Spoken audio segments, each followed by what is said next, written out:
طلب باران کرد. این واقع میدان تی هست، در اون میدانی که سرگردان بودن برآمدن نمیتونستن. 40 سال در اونجا سرگردان باقی ماندن. چرا 40 سال در اونجا باقی ماندن؟ به خاطری که این مردم که هر قدر موسی علیه السلام ترغیب میداد که میریم جهاد میکنیم، این مردما ضمیرشان غلام تربیت شده بود. هر قدر که تشویق میکرد، باز امو خوف و هراس و رعب فرعون در قلب این مردم موجود بود. ترغیبات موسی علیه السلام سرشان تاثیر نمیکرد. الله تبارک و تعالی امی قوم در میدان تی همینطور گذاشت. حرکت میکردن که ما از دشت میبریم، باز نزدیک میشدن که ولی از دشت میبریم. خومی کردن سبا پس میخستن که در مابین دشت است، باز دیگه حرکت شروع میکردن. 40 سال کلانایی که در زیر بیگار فرعون کار کرده بود کلش وفات کرد. جوانای در اینجا عالی تولد شد و جوان شد و پیدا شد در دشت و بیابان. نه ترسی پاچا سرش بود، نه ترسی پلیس، نه ترسی کسی دیگه. با مجردی که موسی و هارون علیه السلام هم وفات کردن، یوشع علیه السلام در وقت پیغمبر بود، دعوت داد به سوی جهاد، کلگی آماده جهاد بود. ذهن که تربیتش آزاد و همیشه در جهاد آماده است. امروز جنگا در کجا خیلی قوی است؟ کدام منطقه تسلیم به کسی نمیشه؟ جنگالی در سرحدات زیاد است. در سرحدات چرا زیاد است؟ و منطقه بیگارکشی حکومت نکرده، سیاست حکومت سرشان نامده، ضمیری از وا آزاد تربیت شده، از دو خاطر عالی به کسی تسلیم نیست، به کسی تسلیم نمیشه. مجاهدین خیلی نکته ها را میفهمه که کدام منطقه حمایه میکنه، کدام منطقه در این مورد شعور و احساس خیلی بالا داره. و کسی که در کابل همیشه زندگی کرده و در مقابل تانگ استادگی میکنه، نه. ماموری دولت هیچگاه در سنگر رفته نمیتونه. چرا؟ او همیشه امو یک سیاستی رئیس، او رئیس طور کرده که مش گشتان داشته، دیگه هیچ نمیشه در مقابل رئیس خود بخیزه. اما کسی که چوپانی کرده که برش بگوید در مقابل رئیس بخیز، دستی همون چوبی خدا میگیره، میگه که در کجایش بزنم، در کدام فرقش بزنم. راه مبارزه و مقابله را کسی میتونه که ضمیرش غلام نباشه، ضمیر فکرش غلام نباشه. تا وقتی که فکر آزاد نشوه جهاد شده نمیتونه. این را یاد داشته باشید. از همون خاطر است اولین ندای اسلام برای بشریت لا اله الا الله هست که بجز از الله به کسی دیگری تسلیم نشوی. مفکوره آزاد داشته باشی، عقیده آزاد داشته باشی، او وقت تو باز مقابله میتونی. در غیر از او همیشه غلامی مردم دیگه است. همیشه فقرا غلامی اغنیا را کرده، مردم دیگه سردمدارا را غلامی کرده. اما کسی که ذهن آزاد داره او مقابله میکنه. تو انسان، من انسان، چرا ما به تو سجده بکنم؟ چرا؟ باید کل ما نظام الله را بپذیریم، به الله تسلیم شویم. همین ندای اسلام است. اینجا در دشت تی ضرورت پیدا کردن به آب. چی درسای عظیم از قرآن برای ما میده؟ آلی از کجا طلب کنه؟ دشت و میدان است. در ظاهر هیچ اسباب آب وجود نداره، هیچ اسباب آب وجود نداره. امی بنی اسرائیل با وصف امی قدر بیادبی و گستاخیشان بازم میدانه که مشکل ما را حل کردنی الله تبارک و تعالی است. خوب با واسطه کی؟ پیغمبر صلی الله علیه و سلم. موسی علیه السلام وجود داره، آمدن از پیشش طلب آب کردن. در زمان پیغمبر علیه السلام هم استسقا به می سیستم بود، طلب دعا از پیغمبر بود. حدیث مشهور است، پیغمبر در سر منبر در جمعه خطبه ایراد میکرد که اعرابی داخل شد و شکایت کرد، گفت یا رسول الله حیوانات هلاک شد، انسانات در بدر شده، آب وجود نداره. پیغمبر در عین خطبه دستای مبارک بالا کرد، طلب آب کرد، تا که مردم از مسجد نبرآمده بود تا میبرآمد وقت دنیا را یک دم آب گرفته بود.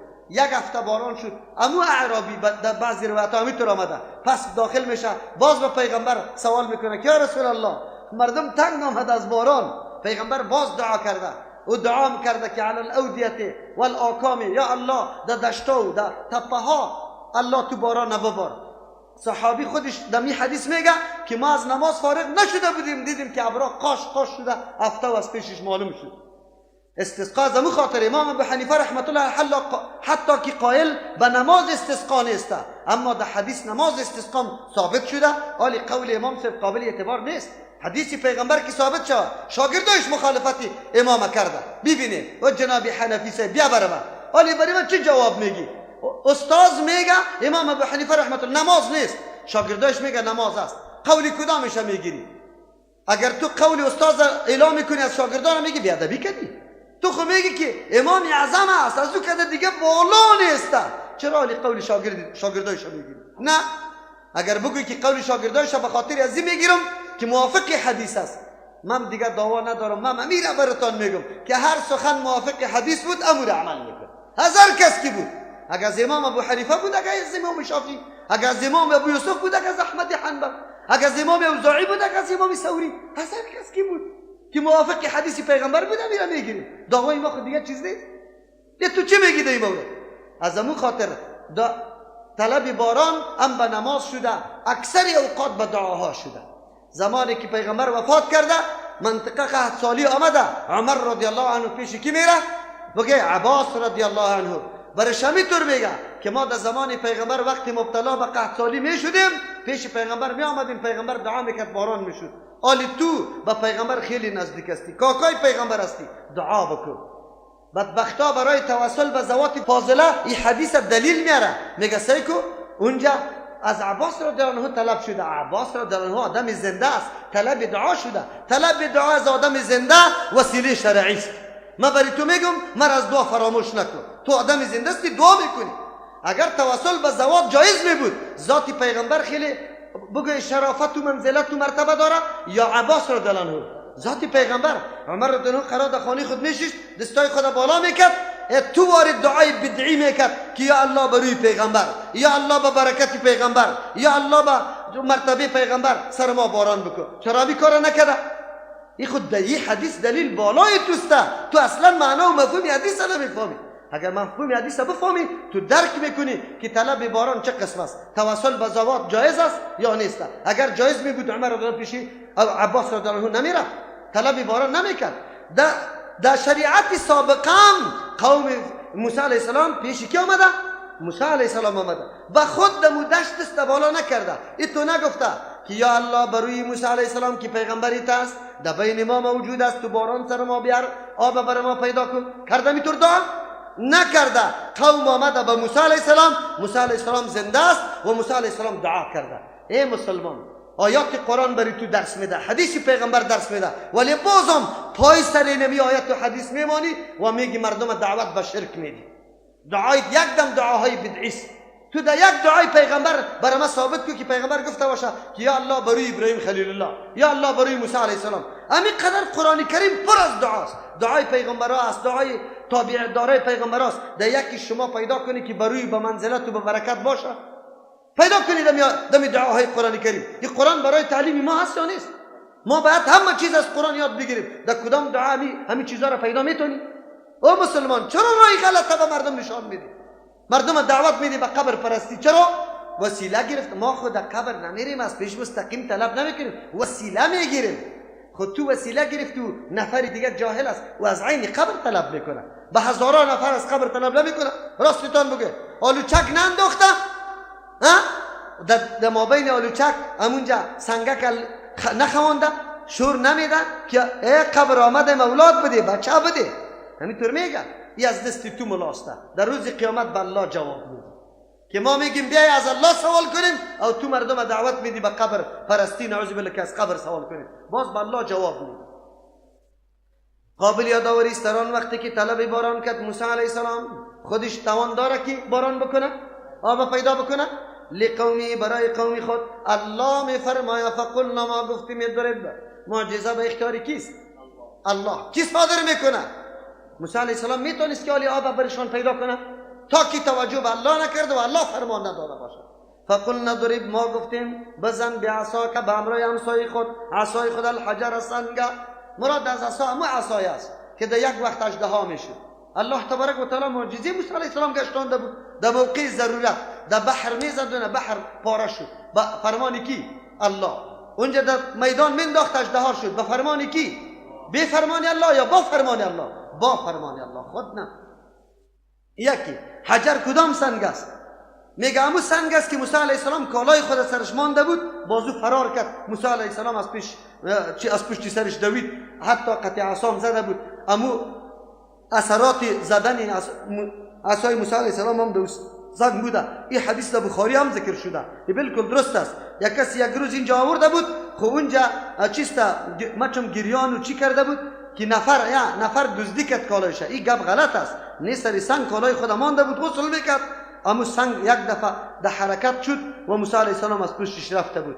مفسرین با قول از کسایی که سیاحین است نوشته میکنه که این سنگ فعلا هم وجود داره. تفسیر ماجدی این را نوشته کرده که در یک مقام است، وادی لیجان هم داره که خیلی وسیع دشت و بیابان است، نزدیک رأس صفصفه، یعنی صفصفه یک نامی کوست در سری از اوست، تقریبا 10 یا 15 فوت بلندی داره و یک طرفش همینطور مایل است. اونجا 12 سوراخ از پیشش معلوم میشه که چشمه برآمده بود. فانفجرت منه 12 عینا، برآمد زیاد. در دیگه آیات میگه فن بجسد، اول شروع شده بود کم کم، خب پسان خیلی زیاد آب برآمد، 12 چشمه. اینجا عجیب، از یک طرفی نشانه و دلیل بالای وحدانیت الله و قدرت الله است. یک سنگ خرد چطوری قدر آب گنجایش داشته باشه که همه روزه به مردم به مقدار ضرورتشان جاری میشه؟ از کجا میشه از مابین سنگ خوش یا با کی پیدا میکنه؟ الله تبارک و تعالی به انسان ها میگه انسان در پیش روی تو 2 قسم چیزاست. یکی که همیشه در پیش روی صورت گرفته، او امور عادی برات معلوم میشه. یکی امور است که در پیش روی تو صورت نگرفته، او را تو امور غیر عادی میگی. خب پیش الله تبارک و تعالی کلی امور چی است؟ عادی است، غیر عادی نیست. در پیش تو اگر در کو از کو چشمه روان شه، باز میگی اونجا برفا شده بود و آب در زمین رفته، از اونجا باز این آب برآمده. لیکن الله برات میگه که نه، این خود تو میگی. خب الله این قدرت داره که سنگ در میدان باشه، هیچ چیزم در زمین چسبیدم نباشه، اما آبا روان باشه. از یک طرف نشانه قدرت الله، از طرف دیگه معجزه کی؟ موسی علیه السلام. از طرف دیگه نعمت بزرگ بالای قوم باید بدانه، قوم باید عالی درک بکنه که الله در این دشت بیابانی خالی چه قسم آب برشان پیدا کرد. عالی قدم به قدم باید تابعداری کی را بکنه؟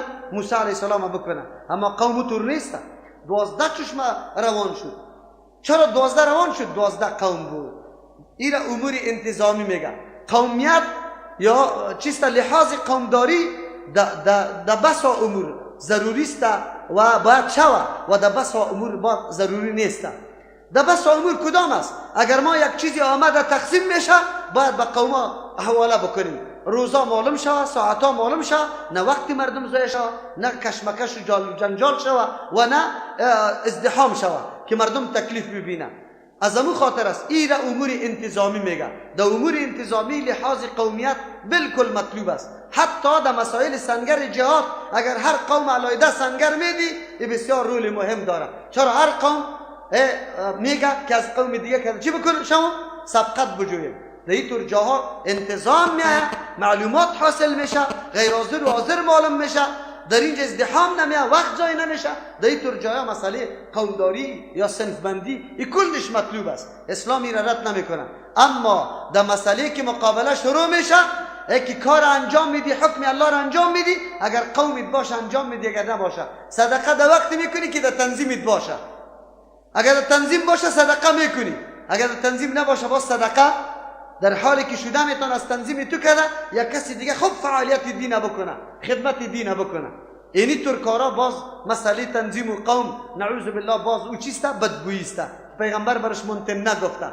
یعنی عصبیت قوم پرستی یک چیزی بدبوست، نعوذ بالله. قطعی مردم تنظیم جنگی ما را تباه و برباد کرد یا نکرد؟ صرف به خاطر ازی که تو جمعیت هستی، تو اتحاد هستی، تو حرکت زدن مابین خود زدن یا نه؟ چی وجه داشتن که باید یکی دیگر قتل بکنه؟ یک وجه شرعی را یک عالم پیش کنه که همینجا کشتن جایز است. اما بزرگترین وجه را که بیان میکنه میگه که این سری منطقی ما تعرض کرده. سری چی؟ سری منطقی تو تعرض کرده. چی رقم اینو لی تو دفاع میکنی؟ منطقی تا دفاع کو، اما قتل برای درست است؟ نگذار که داخل منطقه شود.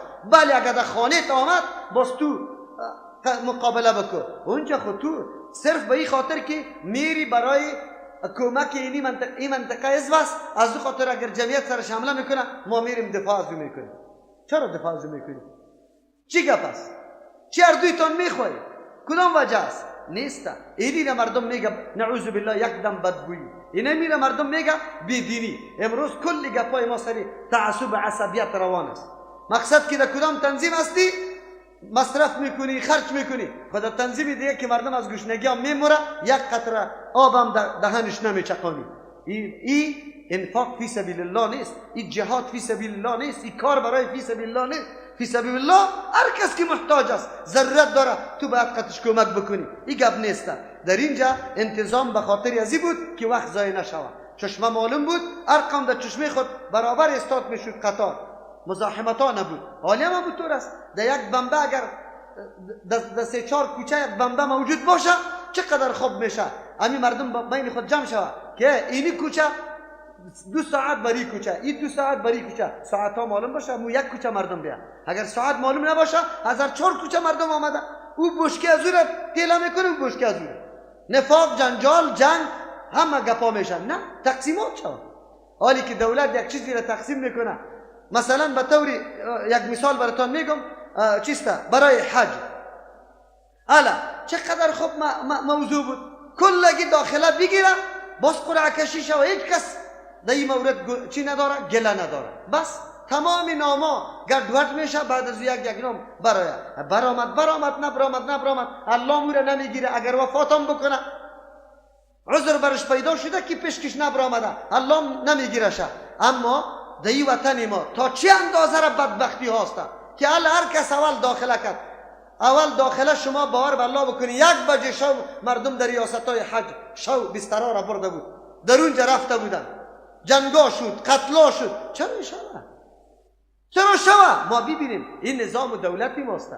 چه قسم میشه این حالتا؟ چرا مردم در حشر انداخته، مردم در تکلیف انداخته، در نوبت تیاره است، کلگی را طلب میکنی؟ نه، تقسیم کو. پیش پرتو از حجاج هر ولایت که اول آمد اول، دوم آمد دوم، لیست بچسبان. مردم در وقت و آدمیه، نه پیسیشون زیاد مصرف میشه. حالی خب کل تلفن هست، ولی کجاست این کار؟ به سطح دولت امی انتظام گرفته نمیشه. لیکن قرآن برای ما درس میده.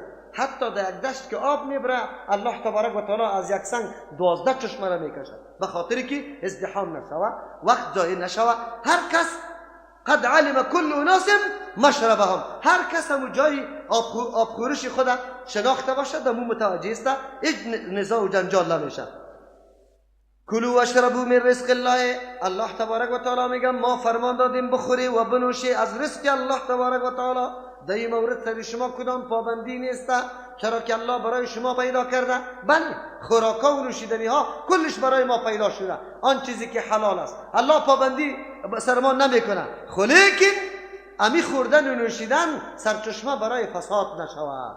چرا؟ همیشه انسان که طرفو نعمت تراشی بکنه، هر چیز بخوره، باز نعوذ بالله در دلش چی میشه؟ میگه شرابم بزنم. باز پسان میگن نه نعوذ بالله زنام باید موجود باشه. در کدام مملکتی که طرفو و عیش پرستی است، در اونجا زنا زیاد است. این را یاد داشته باشه.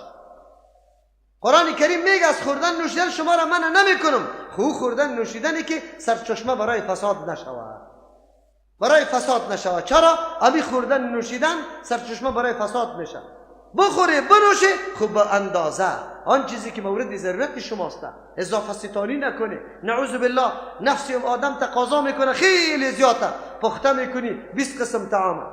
الله رحم بکنه. حالی جامعه ما قریب که دینمی سرحد برسه، میمان میکنه کسی را بجای از یک شروع تل پخته کنه، ساده بی تکلف، نه خانه به تکلیف، نه تو به تکلیف، نه پیسید زیاد مصرف شده، خب لذت هم داره او اضافه ستانی هم نمیشه. امروزی گپا رفته، یک قدم بیشتر شده. برای فلانی خان تیاری میگیره 30 قسم طعام، او که در یک دست پرتده 2 دسته مکمل باقی میمونه.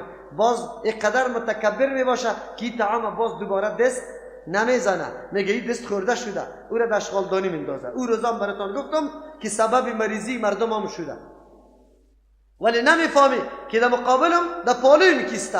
قرآن اینمی تاکیدات در هر خوردن و نوشیدن میکنه.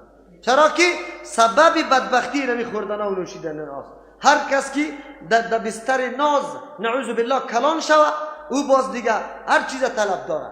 او باز نه آمادگی به این داره که صبح وقت در نماز بخیزه، در جماعت بره، و نه آمادگی برای سنگر جهاد داره. نه نمیتونه. اسلام از همون خاطر این یک تمرین است، روزه تمرین است. ما را آدم آماده میسازه که احکام الله را چه قسم سری خود تطبیق کرده میتونیم در کل سال. تمرین است بالای ما تمرین میکنیم انفس خدا، چطور خواهشات خدا کنترل میکنیم. ولا تعثوا فی الارض، نگردید در روی زمین مفسدین، فساد پیشه. چه مانا؟ خوردن و نوشیدن تان زیاد میکنه، بازوی را پورا کردن نمیتانه. چندین وقت شد خدا مخته کرده به چند قسم طعام، عالی معاش دلاری از پیشت قطع شده، دفتر و دیوان برچیده شد، خارجی ها برآمده. چی باید بکنی که باز هم قسم طعام پیدا بکنی؟ عالی را بگی قمار بزن، سود بخو، نعوذ بالله رشوت بگی، یک راه را برای خود جور کو. حتما تو بدون گناه یک قدر معاش و یک قدر پول گرفته نمیتونی. دنیای غرب امروز همین قسم دسیسه را برای ما و شما جور کرده. ما را خب چیست ناسپرور تربیت میکنه ما و شما را، خب معاش دبل میده که وقتی خودشان برای باز جناب کدام طرف میری؟ در معلمی برو، چند تنخواه داری، چند معاش داری؟ نانبایا را هم برای ما مفتکی چی کردن، پیسه دادن که ما این قدر تنبل شویم که صبحکی در 10 بجه روان شویم طرف نانبایی، نان از نانبایی همونطور مفت بگیریم. روزی فرا برسه که نانبایی هم خواست، شاگردان خواست تا 10 بجه. آلی 10 بجه برو پشتی نان وجود نداره، وظیفه و طرف ناوقت شود، کم کارا نمیکنه، استعمار. الله اکبر. سر ما اینقدر دسایس شروع کرده که الله رحم بکنه. نه همت بکار است، تنبلی بکار نیست. مومن در حرکت می باشه، مومن همیشه در حرکت است. الله اکبر. پیغمبر صلی الله علیه و سلم به اصحاب خود چی تعلیم میده؟ قمچینید که از بالا دست کار بودی به 70 و نفرم زیر موجود بود، از او طلب نکنی که قمچینی مرا بده، تو پایین شو قمچینی تبید. الله اکبر. پیغمبر به امت خود چه تعلیم میده؟ نفر زیر وجود داره، تو در سر اسب هستی، قمچینیت میفته، میگه نه به او نگو که قمچینی مرا بده، تو تاشو قمچینی تبید. سرا که تنبلا مختمشی. اسلام اینطور برای ما درس میده. ولی امروز در کدام سر حد رسیده؟ میگه بگی از دست مرا بالا کن که من بشینم در پس شوی. همون تو رست یا نیست؟ سیاسر 1 ساعت پیش برای طعام آمده کرده، بخیز او طرف کرده رایستی. نمیگی که بیا سیاسر خونجا طعام برابر میکنه، آبی سرده، چای بعد ما برابر کنم. چرا که یک سیاسر بیچاره کلی عمر هیچ خواب نکرده. کدام میتونه می احساس داره؟ پیغمبر علیه السلام می احساس داشت. امرای ازواج مطهرات در کارا مکمل سهیم بود، برابر میکرد. اینی را میگه زندگی خانوادگی. باز همینطور زندگی را تو اختیار کن. باز تو بی که نفاق در بین زن و شوهر میاد، جدایی در بین زن و شوهر میاد که هر کدام یکی از دیگه خود قربان کنه، هر کس پیش بده که خدمت ما بکنه. اونو نه زندگی میگه، نه که او 3 ساعت شده باز دیگه ملاق مرا هنوزم قار بکن، دیگه مرا خرز نگی، تیر زمین پس شوی. سبا باز ناز زده رایستی، والا بسیار تشنه شدم، والا ترک دختری پدر نالت ایره ترانه کردی. نکو، تو مسلمان هستی، احساس پیدا کن، از تعلیمات پیغمبر خود آگاهی پیدا کن، زندگی تا واقعا زندگی درست جور بکن. قرآن نمی تعلیم برای ما میده، ولیکن استعمار میخواه ما را دیگه قسم تربیه کنه. و اذ قلتم یا موسی، قابل یادآوری است در آن وقتی که گفتید شما بنی اسرائیل به موسی علیه السلام که یا موسی، ای موسی علیه السلام، لن نصبر، ما هرگز اکتفا نمیکنیم. اینجا صبر به معنای اکتفاست. علی طعام واحد، به یک نوع طعام خود زیاد بود، من سلوا خود داد، نه هم یک نواخت طعام ما اکتفا نمیکنیم. خیر چی؟ دلایشان حال تلخیر طلب داره. فدع لنا ربک، طلب کو بر ما از پروردگار خود.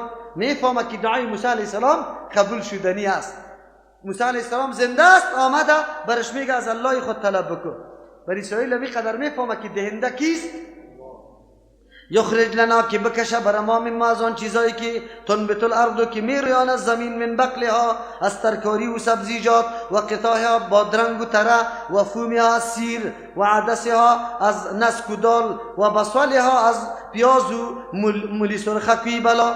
قال موسی علیه السلام به قوم خود میگه اتستبدلون الذی، آیا شما در بدل میگیری او چیزی را هو ادنا که خیلی مرتبه پایین داره، بالذی در مقابل او طور خوراکی که هو خیر، او سراسر خیر است، هیچ نوع شر درش دیده نمیشه.